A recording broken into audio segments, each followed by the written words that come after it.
An ECOWAS regional court sitting in Abuja has ordered the Nigerian government to pay $244 million in compensation to those affected by the Biafran war.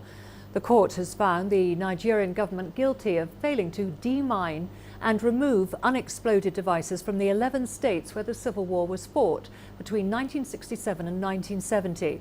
CGTN's Kelechi Emekelem has more. Applicants and defendants are all seated at the ECOWAS Community Court of Justice in Abuja, Nigeria's capital. They're here to witness the final ruling on a case that has been in the books for 5 years. It's a case that pitted the federal government against post-Biafran war claimants.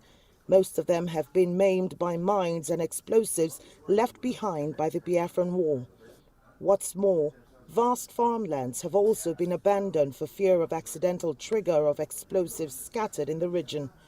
And finally, the government has not just agreed to rid the region of explosives, but also pay those who have suffered the consequences of a war 47 years after. Not only will there be compensation to people that lost their limbs, that were victims of various explosions, landmines, but also the farmlands will be cleared.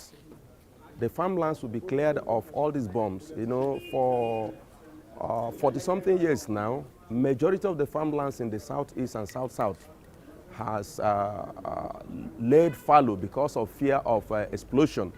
Almost $140 million of the total award would be spent on compensation of war victims, and over $100 million would be spent on demining and destruction of unexploded ordinances. This is the only regime that had given life to the 3R, the reconciliation, reconstruction and rehabilitation. It has all been words and no action. And so we thank the present regime for taking this bold step, for agreeing to out-of-court settlement. The Biafran War involved 11 states in southeast and southern Nigeria attempting to break away from the Nigerian state. It lasted only 2 years and 6 months, but the cost was colossal. Over 1 million people were killed, and the scars of the war are still evident nearly 5 decades later.